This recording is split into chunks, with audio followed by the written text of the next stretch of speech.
Greetings everyone, I'm Scott Rodell here at the Great River Taoist Center, and in this episode of Chinese Swords and Swordsmanship we're going to look at late Qing Dao.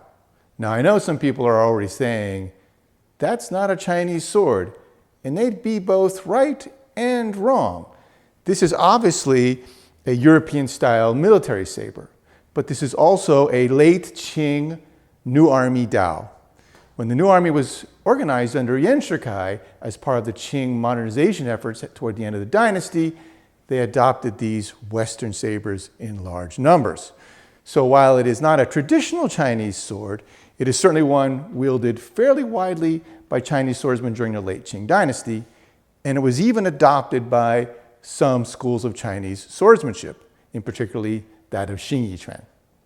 And by the way, if you're interested in learning more about Chinese swordsmanship and learning how to wield the sword, please check out the links below for the Online Academy of Chinese Swordsmanship. If you're wondering why this departure from the traditional Chinese Dao, from the mid-19th century onwards, the Qing dynasty was in decline. The dynasty was very nearly overthrown by the Taiping Rebellion from 1850 to 1864. After the devastating loss of the Sino-Japanese War in 1894, the Qing establishment had to admit the drastic need to modernize the army. Bows and matchlocks were clearly no match for modern firearms. The Manchu method of bow and matchlock and sword that had won them an empire in the 17th century wasn't going to work at the end of the 19th.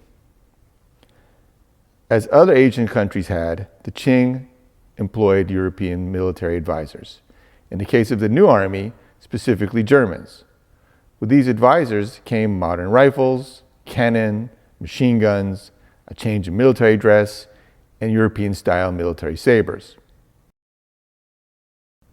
The New Army under Yuan Shikai adopted the German military style of saber, commonly called the KD-89. Judging from existing examples, they both imported sabers from Germany and made copies at Chinese armories. If the Qing army was indeed modernizing, one might wonder why they even bothered with swords at all. During the late 19th century, military rifles were bolt-action type and typically only carried 5 rounds. They also had bayonet mounts. That meant when armies came into close combat, it was down to blades, typically bayonet to bayonet, which is why armies the world over seriously practiced bayonet fencing.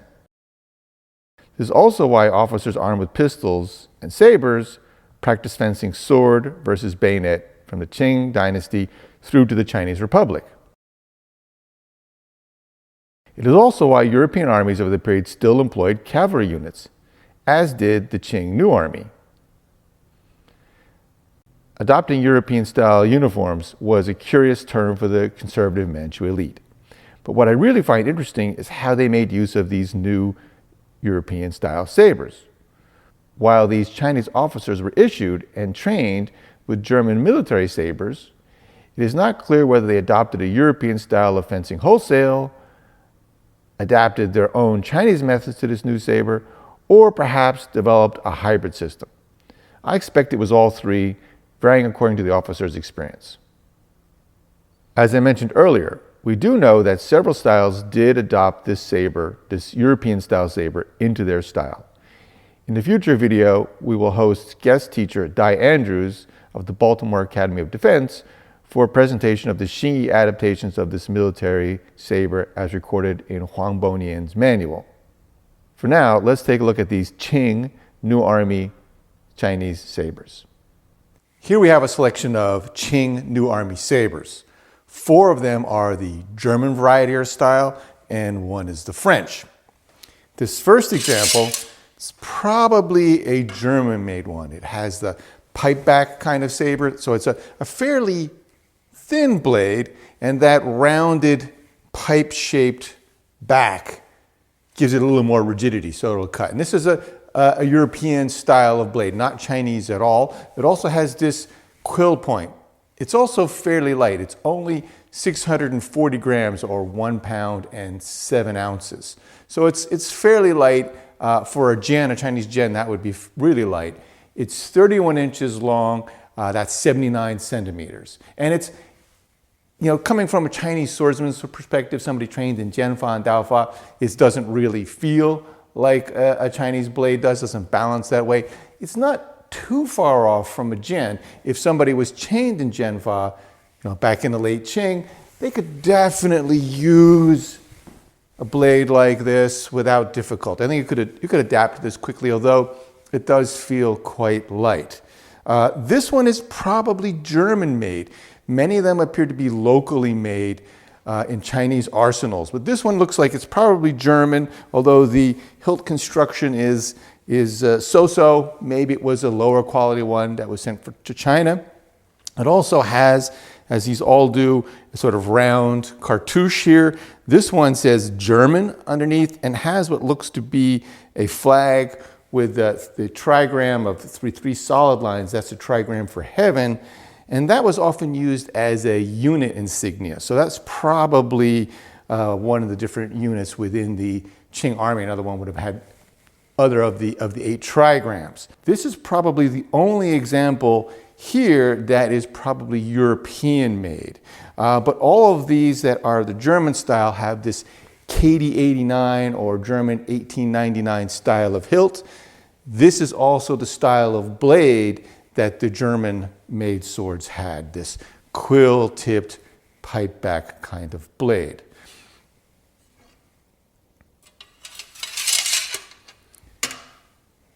This next example has, again, this KD89 type of hilt. All of these have a Bakelite grip, which would be very different. Traditionally, no Chinese swords had that sort of Bakelite grip. That was something, of course, came later on. Similar style of guard. This one has a dragon in the cartouche, but what's really interesting about this example, as far as the hilt goes, is that the way the dragon is done is very much in a European style, whereas this blade and overall appears to be of Chinese manufacture. The style of the blade is typical of the late German imperial blades, although they would often had a different hilt. And this is also quite a long blade, 31.5 inches long, so 80 centimeters long, and a fairly heavy blade, almost 2 pounds, 1 pound, 15 ounces, or 880 grams. So a good stout blade, but even so, it doesn't really cut. It doesn't deliver the same sort of robust strike that a Chinese saber does. It's also considerably longer.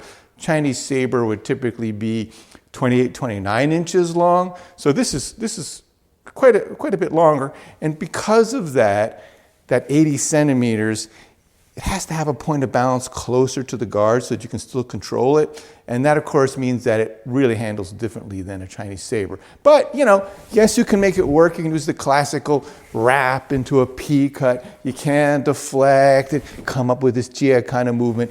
You can make it work for that, but doesn't feel quite right. And it's really not balanced well for Jianfa. Again, I could make it work, but it's going to fight back a little bit. It's not going to really do what I want it to do. It's also interesting that he has this, about a quarter of the blade is double-edged, so you can really use the tip and give the tip, which is something that you generally don't do in Daofa. You don't use a thrust typically in the Chinese method of wielding a saber. This example is definitely not of European manufacture. In fact, it has a really spurless, nonsensical inscription here. It's just Latin letters strung together haphazardly and the word Solingen misspelled. So this is very, very likely Chinese manufacture. Also, we think this is probably an officer's ranking sword because it has an engraving down the blade, an European style engraving, but it's just not up to the quality of European swords at the time. It doesn't quite center properly on the blade and it overruns the fuller. So it just is probably of Chinese manufacture, but it's a very, very good facsimile and it's a good quality blade. So to say it's of local manufacture in China does not in any way indicate that it is of poor quality. It's a good, solid sword.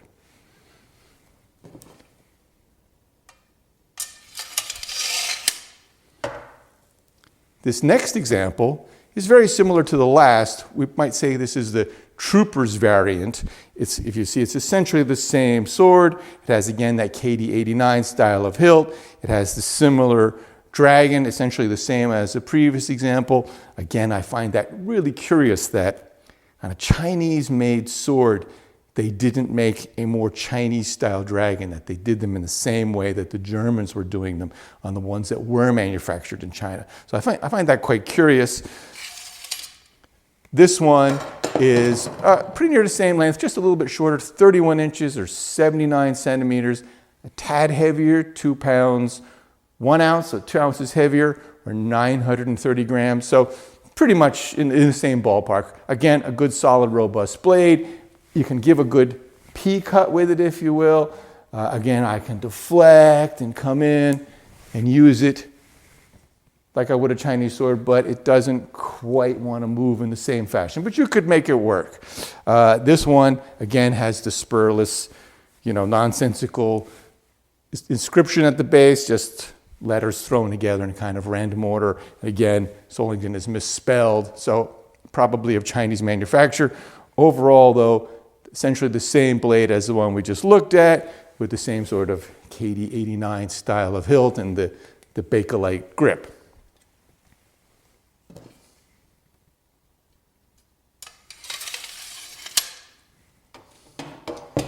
This next example is a rather interesting one. This is a cavalry officer's saber for the Qing New Army. This one probably is of German manufacture. It's a good quality blade. The fullers are very finely cut. It has a little bit longer blade, 31 3/4 inches or 81 centimeters. So a bit longer of these four. It's the longest one. It is also, again, fairly heavy at 1 pound, 14 ounces. So just shy of 2 pounds. That's 850 grams. So it's a good solid sword, but it's really not a sword for use on foot. It's very, very tip heavy. And you can see it's got this very straight blade. At that period, late in the 19th century, before the First World War, Europeans were still using cavalry. The Qing New Army also organized the cavalry along German lines, and they used their swords really more like a lance. That was a typical way at the period. They could, of course, also deliver cuts, but many of the cavalry units were trained to basically just charge forward and thrust and hit the enemy on the ground to attack infantry in this way. So it's a very, very forward point of balance. So it doesn't want to move and cut well, and it really would pull on your arm. So not at all balanced for use on foot, not at all an infantryman's kind of sword, and not at all like any previous Chinese sword. So you can essentially say this is well, it's a Chinese sword in the sense that it was made for the Chinese military, for the Qing New Army under Yuan Shikai, but not really a Chinese sword in any other kind of fashion. This nice brass hilt has, again, a dragon. This time, instead of in a round cartouche in a sort of shield shape here. And again, this is a very European presentation of a dragon. So overall, I would say this one really doesn't fit in a Chinese tradition at all. You can make some leeway for these other first three that we looked at, but for this blade, this is really outside of the Chinese tradition. It's really a European style sword, a European type of cavalry saber made for the Chinese army.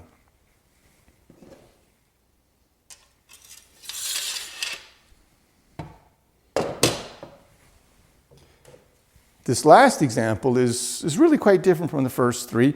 It has a nice solid steel basket hilt. This is quite nice. It has a very, very nice depiction of the dragon, probably the nicest of all of these, and to my mind, to my eye.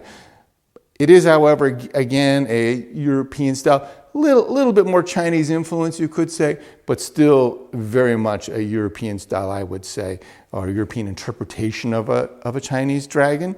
This piece has no markings, but I have a feeling this was probably made in Europe for export to China. And it has this very nice grip, but it's quite different. It appears to be a wood grip that's covered with leather. So that's a departure from the German examples. This is a French style of saber. It's based on the French 1855 model. It has a 30 3/4 inch blade that is 78 centimeters, and it's quite light, only just a little bit heavier than the first one. This is 650 grams, or 1.7 pounds. So this sword, I feel, is really more of a symbol of rank, probably a symbol of the officer's position, rather than a weapon he was going to use to defend himself. These two examples, which would work quite well on foot, being around 2 pounds, 900 plus grams, they have the mass you would need to deflect a soldier with a bayonet. Remember, at this period, soldiers were using bolt-action rifles with bayonets, and when they got in close, they were going to be fighting bayonet to bayonet. They're going to run out of bullets. You're not going to have time to reload. It was in a magazine like modern military firearms. They're going to be fighting bayonet to bayonet, and an officer who would have had his saber and a pistol, that pistol runs out, you're going to absolutely have to rely on your saber. And you'd need to have more mass so that when you got a nice saber thrust coming at you, you'd be able to deflect and countercut. And this just doesn't feel like it could do that at all. It just hasn't the mass to effectively deflect a modern military rifle of that period with a bayonet on it. I wouldn't have any confidence at all, really, doing that with this sword. So I kind of feel like, yeah, this was more a symbol of the officer's rank than anything else. But it's a nice piece, and it's interesting to see how and where the Chinese military were going, how they were experimenting with European approach to warfare. But overall, this is nothing that I've learned in Chinese swordsmanship is going to apply well to a blade this light and this shape and balance. There's one way, though, that we see that Huang Bonian talked about in his manual, that you can use these sabers quite well in a Chinese fashion. Take this officer saber again, and that is with a two-handed grip. And he illustrated this in his book, and it's a curious grip because you would look at this hilt and say, how am I going to grip that with two hands? And certainly that would have been my first question. And what he demonstrated, presented in his book on the Qing weapons approach to this, was to take your two fingers and just put those in at the base here and slide them in right there at the base, and then the two other fingers just outside. And with this grip, and I'm not trained in Qing trend, but some of my students are, and I've seen many times in their systems they like to use a two-handed grip. So they adapted, I think, very easily to this kind of grip. And when you use this grip, I find that here, that I can wield this very nicely in the fashion that I would a Miao Dao. It's going to take some getting used to. It's a little bit tighter grip. It's not as long of a hilt, but it can very definitely use this in a Miao Dao two-handed sort of fashion. So yeah, I can wield it around and use it like I might a Chinese saber. I can make it work that way. And I think that, anybody who's well-trained could quickly adapt to it. Not too much of a problem.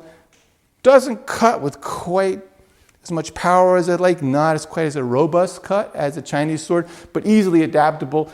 And of course, at that period, man, we're not wearing armor, so you didn't need as robust a cut. This could be a little bit faster cut. And of course, I don't think swordsman complains about having a little more reach when he can have it. So the point of balance a little bit further back, that takes something away from the cut, but then again, I got a little more reach. And if you're facing a lot of soldiers, enemies with a rifle and bayonet, you might be happy to have a few more inches. But where the sword really does fit in well with Chinese traditions is with the two-handed grip. So you can take it, if you try this, if you have a chance to experiment with your own system, try this with the grip here, around, cutting in and back. It's very interesting. So, still much to learn about these weapons. We don't know too much about how they were integrated or how thoroughly they were integrated into Chinese systems. It was at the very end of the Qing period, but still a very interesting development. I hope you enjoyed this episode of Chinese Swords and Swordsmanship, and if you did, please subscribe, and we always appreciate a thumbs up. Thanks again, and 再见!